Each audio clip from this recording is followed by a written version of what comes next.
ವೀಕ್ಷಕರೇ, ಈ ದೇವಸ್ಥಾನ ಕರ್ನಾಟಕದಲ್ಲೇ ಇರುವ ಅತ್ಯಂತ ಪವಿತ್ರವಾದ ಸ್ಥಳ. ಈ ದೇವಸ್ಥಾನದಲ್ಲಿ ನಡೆಯುತ್ತಿರುವ ಪವಾಡ ವಿಜ್ಞಾನಕ್ಕೂ ಸವಾಲು ಹಾಕುತ್ತೆ. ಪಾರ್ವತಿ ಅಮ್ಮನವರು ಶನಿದೇವರ ಕಾಟದಿಂದ ತಪ್ಪಿಸಿಕೊಂಡು ಭೂಮಿ ಮೇಲೆ ಬಂದು ಈ ದೇವಸ್ಥಾನವಿರುವ ಜಾಗದಲ್ಲೇ ತಪಸ್ಸು ಮಾಡಿರುವ ಸ್ಥಳ. ದಟ್ಟ ಅರಣ್ಯ ಮಧ್ಯದಲ್ಲಿ ಇರುವ ಈ ಗಣಪತಿ ದೇವರನ್ನು ಸ್ವತಃ ಪಾರ್ವತಿ ಅಮ್ಮನವರೇ ತಮ್ಮ ಕೈಯಿಂದ ಪ್ರತಿಷ್ಠಾಪನೆ ಮಾಡಿದ್ದು ಎಂದು ಹೇಳಲಾಗಿದೆ.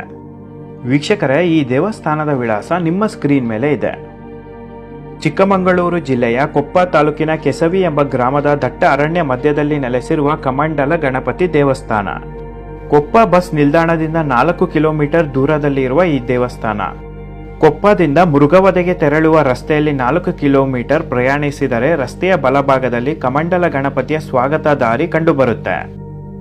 ಶಿವಮೊಗ್ಗದಿಂದ 76 ಕಿಲೋಮೀಟರ್, ಚಿಕ್ಕಮಗಳೂರಿನಿಂದ 86 ಕಿಲೋಮೀಟರ್, ಬೆಂಗಳೂರಿನಿಂದ 320 ಕಿಲೋಮೀಟರ್, ದಾವಣಗೆರೆಯಿಂದ 166 ಕಿಲೋಮೀಟರ್ ದೂರ ಇದೆ. ವೀಕ್ಷಕರೇ, ಈ ದೇವಸ್ಥಾನದ ಗೂಗಲ್ ಮ್ಯಾಪ್ ಡಿಸ್ಕ್ರಿಪ್ಷನ್ ಬಾಕ್ಸ್ನಲ್ಲಿ ಇದೆ, ಒಂದು ಸಲ ಚೆಕ್ ಮಾಡಿ.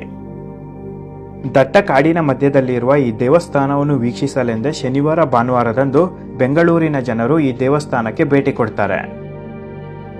ವೀಕ್ಷಕರೇ, ಈ ದೇವಸ್ಥಾನದಿಂದ 68 ಕಿಲೋಮೀಟರ್ ಪ್ರಯಾಣ ಮಾಡಿದರೆ ಭದ್ರಾ ವನ್ಯಜೀವಿ ಅಭಯಾರಣ್ಯ ಕಂಡುಬರುತ್ತೆ. ಈ ಅಭಯಾರಣ್ಯಕ್ಕೆ ಬರುವ ಪ್ರತಿಯೊಬ್ಬ ಪ್ರವಾಸಿಗರು ಈ ದೇವಸ್ಥಾನಕ್ಕೆ ಭೇಟಿ ಕೊಡುತ್ತಾರೆ. ವೀಕ್ಷಕರೇ, ಈ ದೇವಸ್ಥಾನದಲ್ಲಿ ನೆಲೆಸಿರುವ ಗಣಪತಿಯು ಸುಮಾರು 1000 ವರ್ಷಗಳ ಹಳೆಯದ್ದು ಎಂದು ತಿಳಿದು ಬಂದಿದೆ.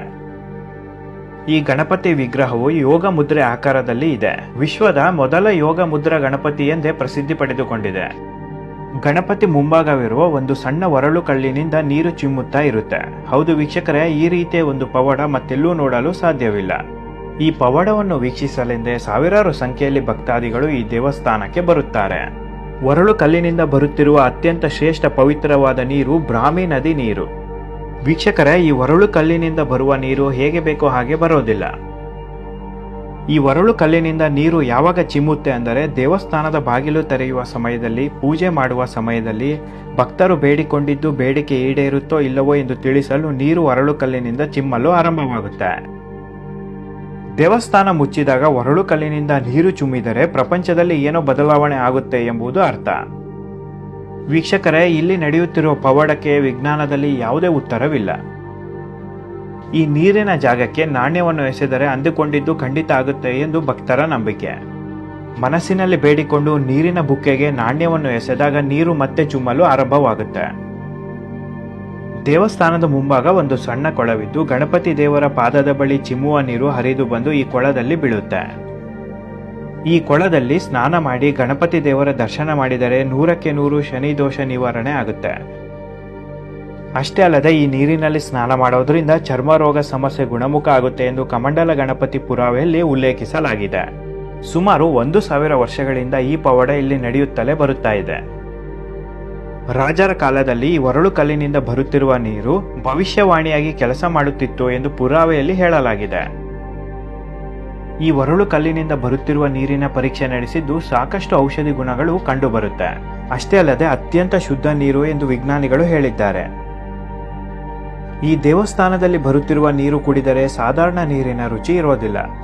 ಈ ನೀರಿನ ರುಚಿ ತುಳಸಿ ನೀರು ಕುಡಿದ ಹಾಗೆ ಅನುಭವ ಆಗುತ್ತೆ. ತುಳಸಿ ನೀರು ಕುಡಿದರೆ ಯಾವ ರುಚಿ ಇರುತ್ತೋ ಅದೇ ರುಚಿ ಸಿಗುತ್ತೆ.